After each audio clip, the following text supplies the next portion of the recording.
Start out, Mr. Steele, any examination of white eye of the witness.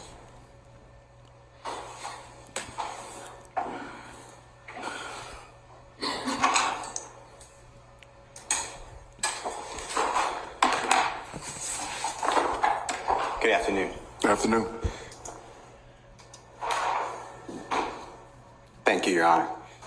With regards to your statement a moment ago with the Honorable Prosecutor, you said something to the effect of, it is not illegal to be in a gang.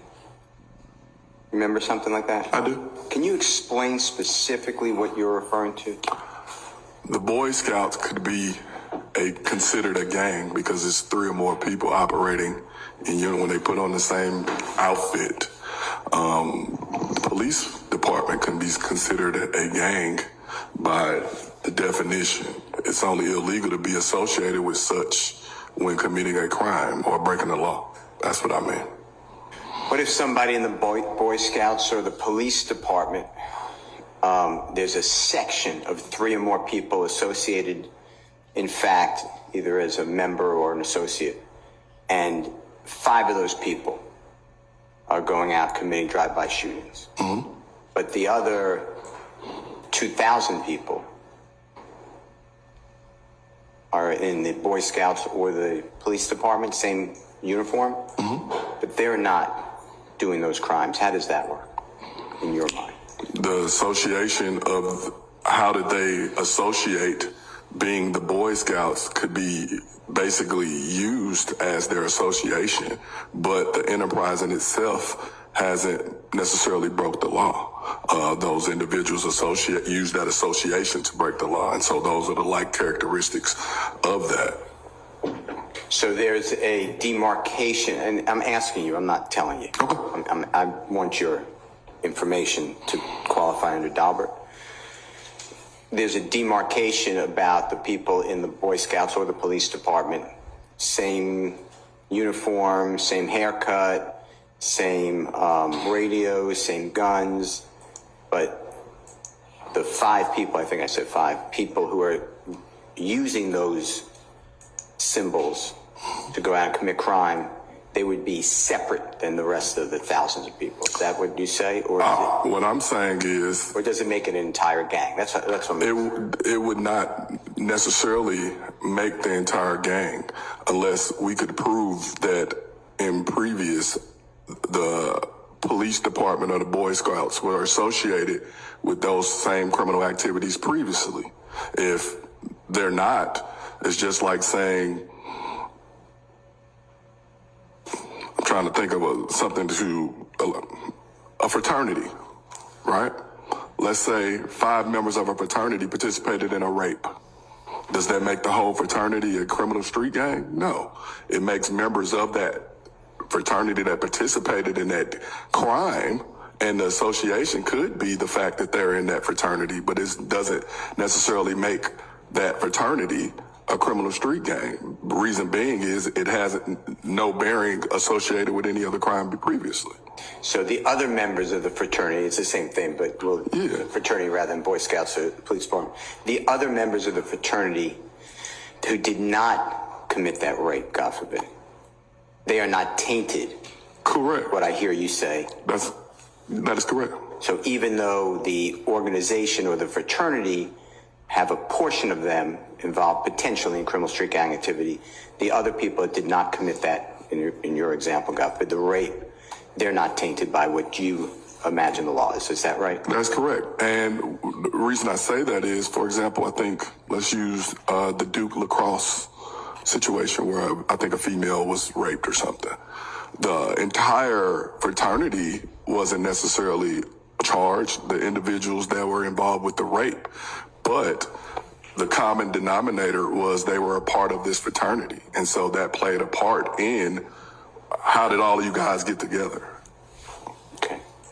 I think I understand the demarcation. Just to take it a step further, the Duke lacrosse, I keep just following your examples, but I think they're all the same, but Duke lacrosse. What if members of that team who were not involved in that supposed rape, God forbid, but they knew about the allegation. They knew about their teammates. They spoke about it with other people. They did not speak with the police. Are they now part of the gang? They still are part of that fraternity, and I think that they would receive scrutiny from the public as if they were a part of that rape because they are associated with that fraternity who's now associated with that rape. But it's not illegal the way I understand you saying. I'm not excluding my understanding. Go ahead. I'm just using yours. But it's not illegal to be part of that lacrosse team is what you went back to. It's not. It's just a taint for people who are associating, in fact, 3 or more who can then commit the specified criminal activity. Yes. That's what I hear you say. Yes. But the other people who are on the team, they're not involved in the criminal activity in your mind. Yes. Okay. Now, I'm going to ask you about a couple people, if that's okay. If you don't remember, you need something to refresh your memory, just let us know, okay? Who is Donovan Thomas? Donovan Thomas. Donovan Thomas is Peanut, Big Nut. He was a member of Inglewood Family Bloods, also a member of... All right, and I'm going to object into getting deep into the specifics of this particular case and who particular people are. In this case, as it does not bear directly on this witness's qualifications as an expert.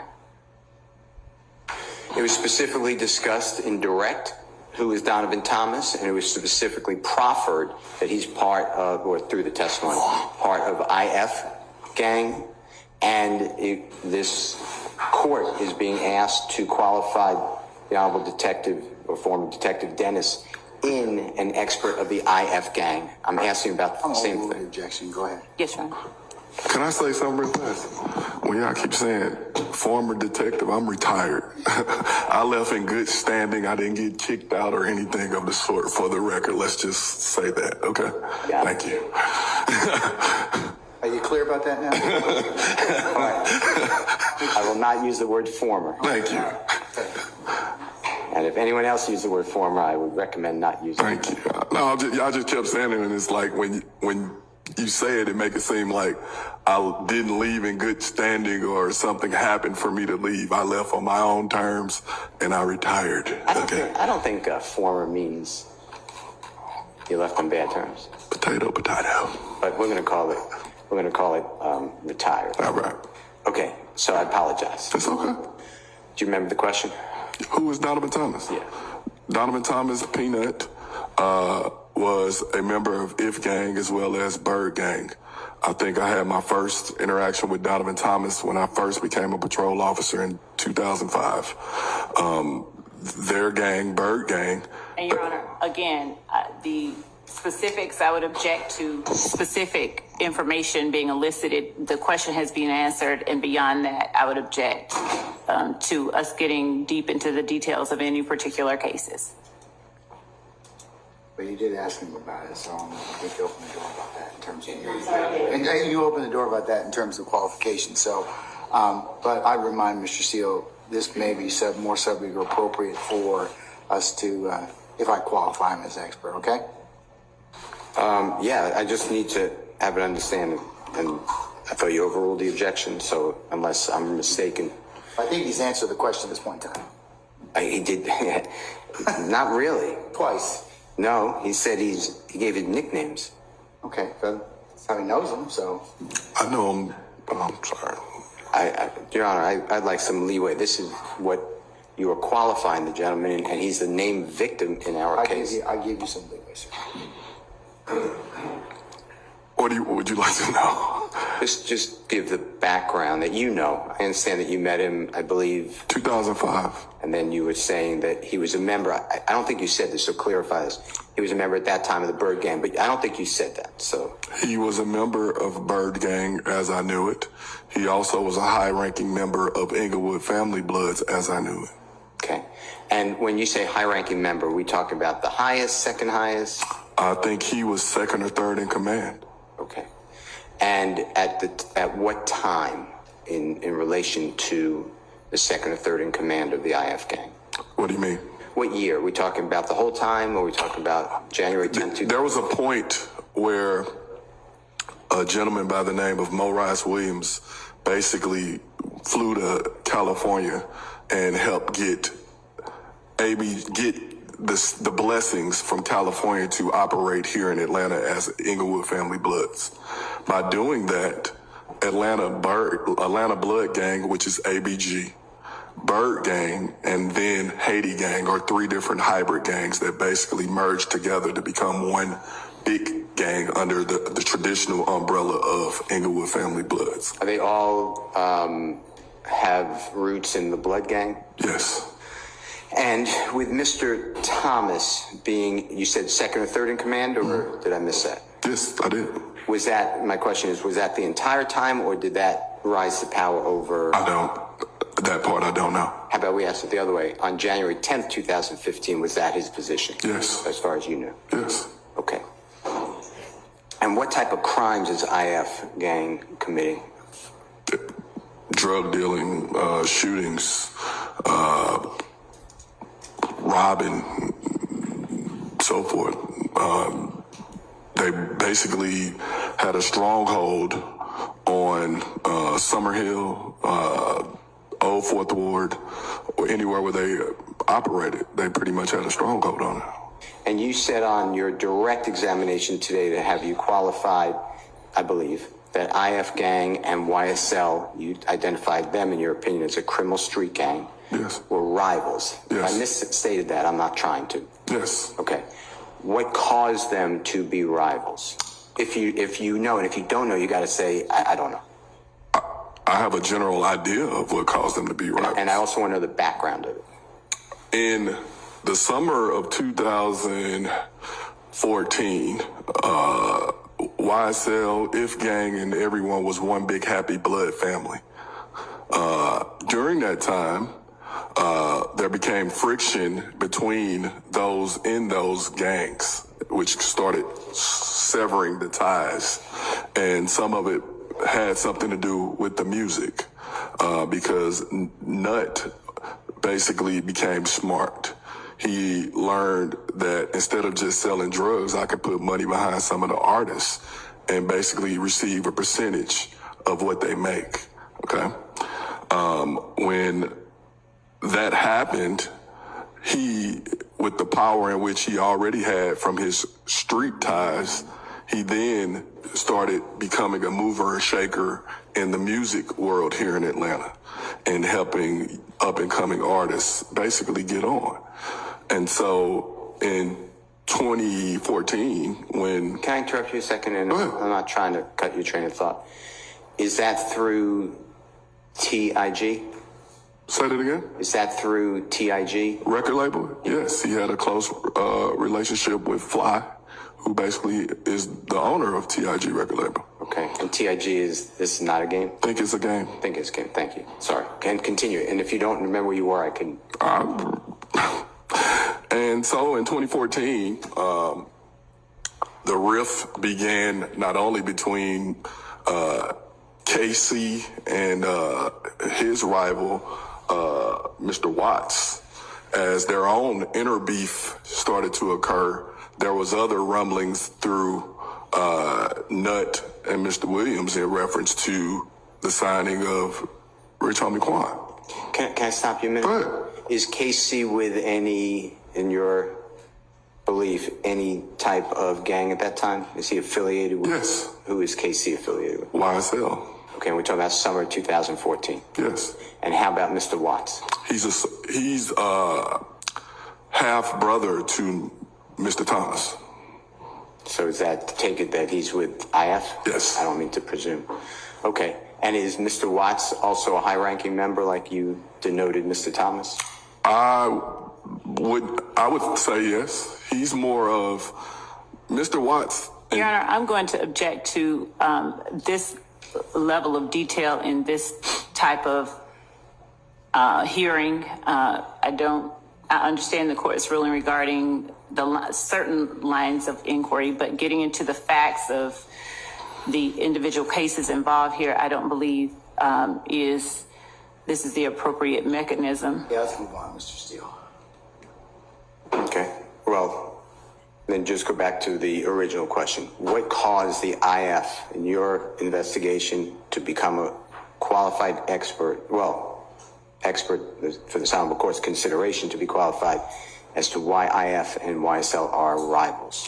A part of it was music. A part of it was gang. Part of it was power. Part of it was money. And all those factors balled into subsequently the assassination of Donovan Thomas. And where do you get the information? And I'll tell you what I wrote down if it helps you. But you're asserting a lot of facts. Okay. So what's the background of those facts? Sitting through countless interviews with individuals that were either A, charged, B, suspects, or C, interacted with law enforcement, and doing my own investigations through witnesses, the families of victims, social media, all this information. We're talking about this is from 8 years ago for myself. And 2015. Correct. And some of the individuals that are sitting in here, I actually sat in the interviews with them and discussed some of these things. And some of the points that were made or confirmed, some of them helped do that. So when you ask that question, this isn't necessarily just one person told us this or one thing happened. We're talking about my expertise as an investigator, as a police officer, and as a human, being able to listen to what they're telling me, following up to corroborate and so forth to confirm or dismiss some of the information as, okay, did this happen? Could this happen? Or, okay, we tried to confirm a lot of the things that was told to us through actual case numbers and incidents that we can follow up on, or a witness that we can follow up on to confirm the stories that were being told to us. We didn't just say, okay, well, he said this and okay, let's go get a warrant. It didn't happen like that. Is this, I heard you say earlier about, and if I'm misstating, I apologize, but the Black Beat book, is that what you said? My beat book, yes. Okay. And I don't know where I got black from. I apologize. It was black. That's where you got it from. Okay. It was a black binder. Basically, as a police officer, I learned that knowledge was power. I didn't like touching on people every day. I didn't like searching people every day. And so I started to gather knowledge and information. And with that information, things started to make sense. It's almost like the Matrix or something. Once you start understanding gangs and the things that are going around, other stuff start making sense. The shooting that just happened that comes on the news at night to the common person might think, oh, it's just a random shooting. Well, I'm going to dig and find the backstory. And then if you find that backstory was that shooting was a retaliation to an incident that happened somewhere else. And they were retaliating from that incident that happened elsewhere and so forth. And so my beat book became information gathering. And so that it made sense not only for myself, but my colleagues. And when other people would have incidents, gather that information and compile it in one place. I got the idea from the book from someone else. They had a beat book, and when we needed the information, it was jumbled up. And so for myself, I started to catalog it, and it helped with identifications. It helped with, I didn't know I was doing gang work before I became a gang detective. Where did that beat book go into any of your knowledge that you bring here today on the 14th day of November 2000? I would say yes and no. Once I retired, I left my files where I'm required to leave them, which is at APD. And like I said, I've been gone almost 3-4 years. I don't know where it is now. Do you know whether it was turned over to the prosecution in this case? I don't know. I honestly don't know. Okay. Are you familiar with the discovery provided in this case by any chance? Somewhat. Is the beat book included in the discovery that you're familiar with? I don't know. Okay. I wasn't here for all of that. To be honest with you, Mr. Steele, the information that I possess in this case we had this information 8 years ago. And if what's just in my personal opinion, some of the people that represent some of the individuals in some of these cases, they had the opportunity to compile this information and had access to this information 8 years ago. For myself and the people that worked on this case, we did our job and we presented it the way that we had it.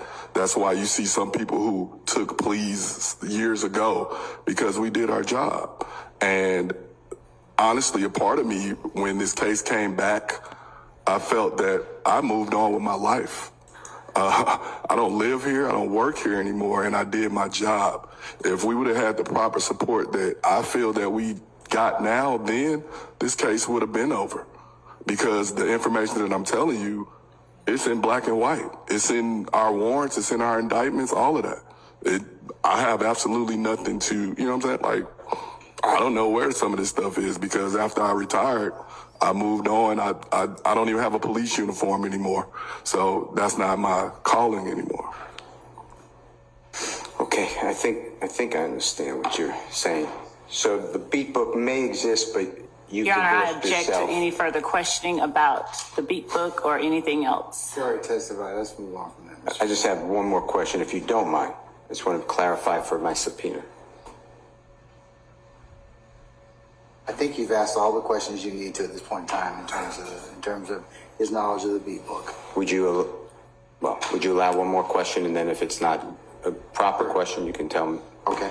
The retired detective, not to answer it. Do you know where the beat book is today? Your Honor, I object. He's already answered that. He's asked, yeah. You can answer it if you can. I do not. Okay. I don't know where any of my files from my previous profession is today. We catalog and kept our files. We have to leave them in the office. When different supervisors come in, different stuff can get misplaced. I don't know. I'm not there, so I don't know. No, I understand, and I appreciate the information. The Georgia Gang Investigator Association, how do you become a part of that? If you were a part of it. I know you attended classes. For myself, I never joined, but I often would interact with them. We shared information in-house, and different, I believe, Mark Belknap and Eric Murdoch, Detective Kimball Murdoch, were members of GGIA, and we shared information countlessly. Our office was made up of a number of detectives, and of course, when we had an investigation, we talked amongst ourselves. It's just like a law firm speaking with other lawyers inside of your office. We talked about different things. Some things that may not make sense to me may make sense to another detective and so forth, because they may have had dealings with it previously. And that pretty much was our association with GGIA. I presented this summer at the conference. I had actually never been to the conference, but we interacted with them on a regular basis if we had to. Do you know how, and if you don't, just say I'm not sure. I don't. How, well, let me ask the question. Do you know how to become a member or a participant in the Georgia Gang Investigator Association? Your Honor, I object. That question was asked earlier and answered, I believe. I did not ask it Well, earlier. that's to him, so. I don't. Okay.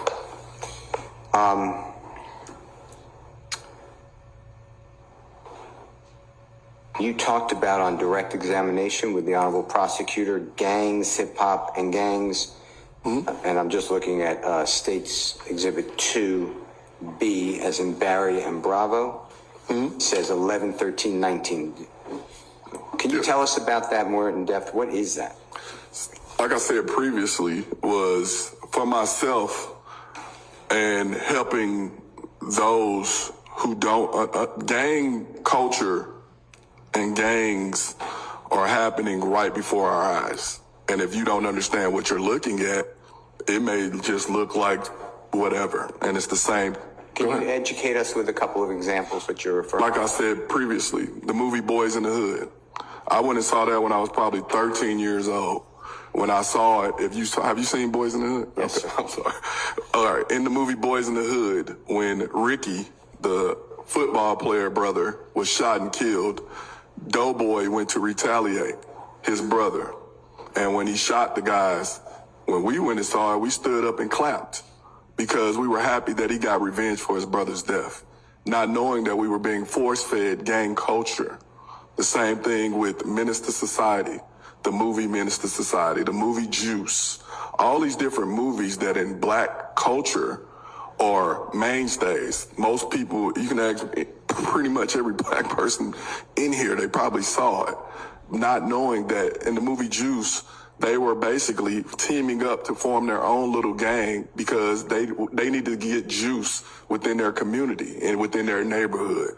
And so my presentation, I correlated to that. How did gang culture become so prevalent? How did gang become prevalent for myself? The movie Colors. I didn't know what a Blood or a Crip was until I saw the movie Colors.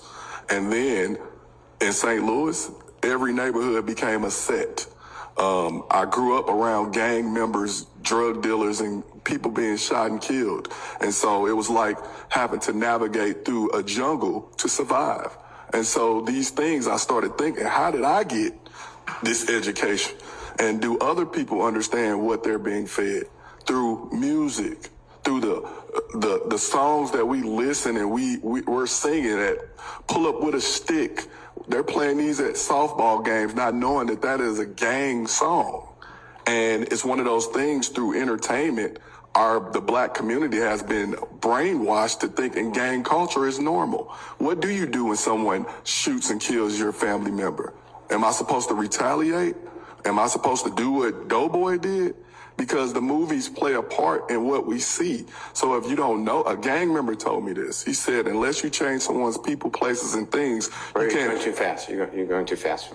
Unless you change a gang member or anybody's people, places, and things, they can take on the identity of what they've been taught or learned. And so if you live in a gang-infested community and all you've seen is death, carnage, drug dealing, which happens in a lot of our housing projects, some may think that that's the way that you're supposed to operate. Some may think that you're supposed to, if someone hurts your family member, disrespects you, snatch your chain, snatch your whatever, I'm supposed to respond by shooting and killing them. That's what the presentation was about. When a person is, we'll just say from birth, but grows up, sounds like you, in that type of environment. Mm-hmm. And I heard you say twice now that you had to adapt. You betcha I had to adapt. Say it one more time. Of course I had to adapt because I had to make a choice for myself on what type of life I want. We call it trap music for a reason. And in black culture, we don't even understand why.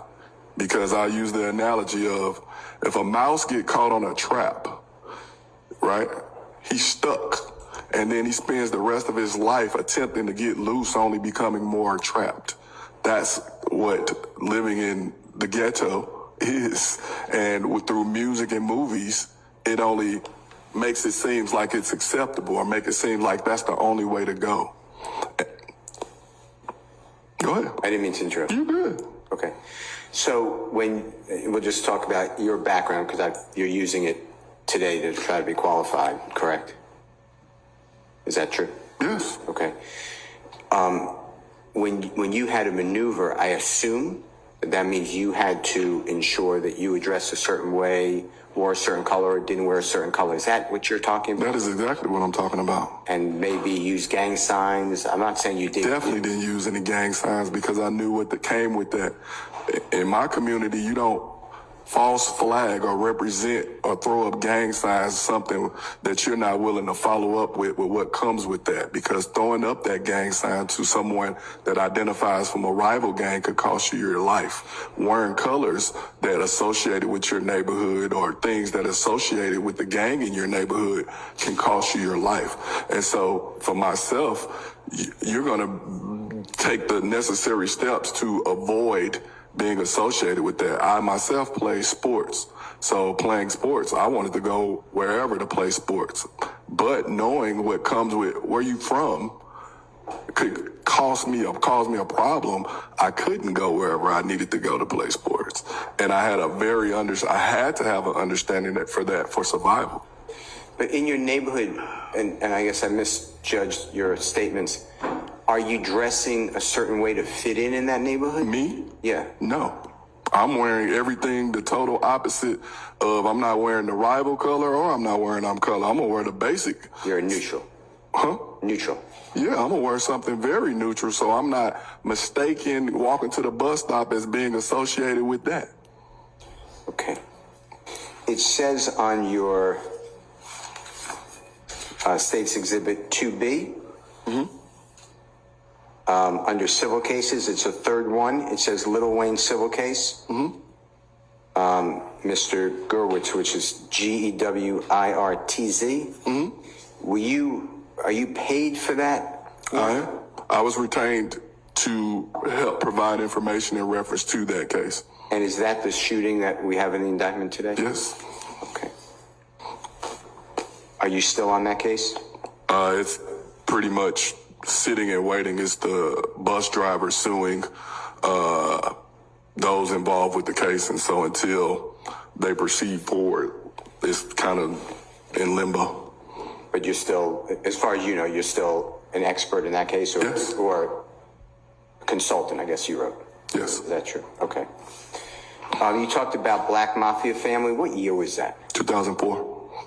Is that the first time that gangs are coming into Atlanta area? Is that what you were testifying to? That's when I got here. So I don't know exactly. As you speak to people that grew up here, they'll tell you about other gangs and different. What happened in Atlanta when the housing projects basically were your affiliation, or different gangs operated in the different housing projects. As they tore down the housing projects and as Atlanta became pretty much a hub for gangs across the country, for the same reasons that a lot of people come here: hip hop music, warm weather, big houses, and nightlife. And a lot of gang members come from New York, LA, Chicago, all over to Atlanta and love it here and operate here and are able to live differently than where they live back home. Okay.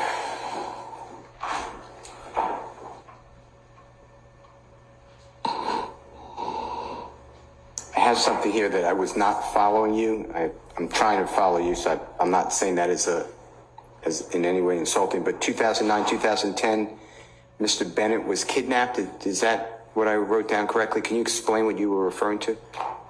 Chris Bennett, who was a member of I Bird. object to getting into all of this detail. This was mentioned on direct examination. Your Honor, this Excuse me. detail, I object. Excuse me. Let me finish. Your Honor. You objected. Let him respond. I'll rule. I don't know who Mr. Bennett is. It was discussed on direct. I'm asking what is the relevance to this qualification? It was brought out on direct examination in this hearing. All right. I'll rule the objection. You can answer it. Chris Bennett was a member of Bird Gang, and Chris Bennett was also Donovan Thomas's cousin. And he basically was kidnapped, subsequently tortured and shot and killed, and they found his body in DeKalb County in 2010. By Chris's death, Bird Gang then added his initials to their moniker. Instead of just being BG for Bird Gang, they became BGCMB, which stand for Chris Markel Bennett, was added to the moniker of their gang. What was it again, the moniker? Bird Gang, BG, is the acronym. They added CMB, which is Chris Markel Bennett, which was his initials to the gang. It's a moniker. So it's CMB BG. BG, CMB would be the letters used. And that's Bird Gang that eventually became So it's correct. So you have If Gang, ABG, Bird Gang, Haiti Gang, all became If Gang. 3 gangs. Walmart took over 3 mom and pop stores. Got it. Okay. You said that you interviewed people in this courtroom. Do you know who they are? I sure do. Can you identify who you're talking about? You have Shannon Stillwell, interviewed him once he was shot in the Tierra Jones case. Coming your way. Right behind you. Diamante Kendricks, interviewed him when he was arrested with Martinez Arnold after they attempted to retaliate and do a drive-by after Martinez Arnold was stumped out in Magic City in October of 2015. Who else is over there? I can't see anybody else. I never met Mr. Williams in person. Okay. Okay.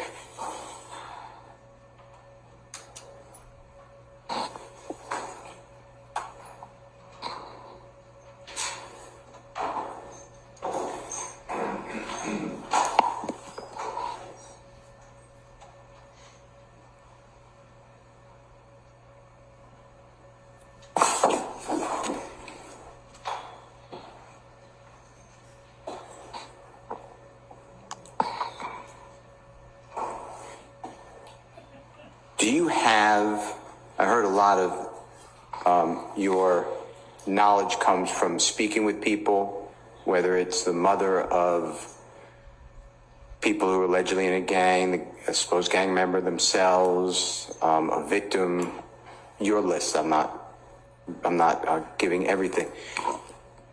All of those things are recorded in some way, memorialized in a report. If someone was taken into custody, we Mirandized them accordingly. If we needed to proffer or speak through an attorney, we did that.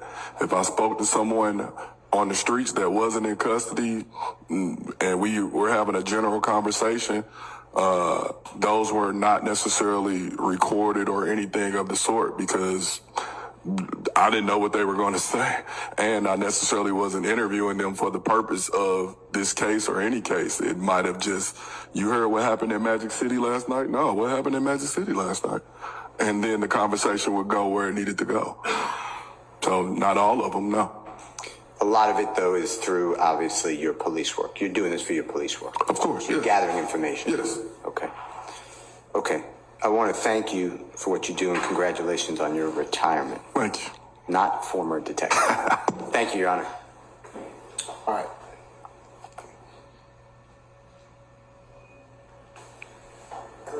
Folks, why don't we take 10 minutes and we'll continue with the examination of Yes, Your Honor. Mr. Dennis, okay? He almost said it. I'll call you Detective Dennis. I'm not afraid. You the boss. You call him wherever you want to call.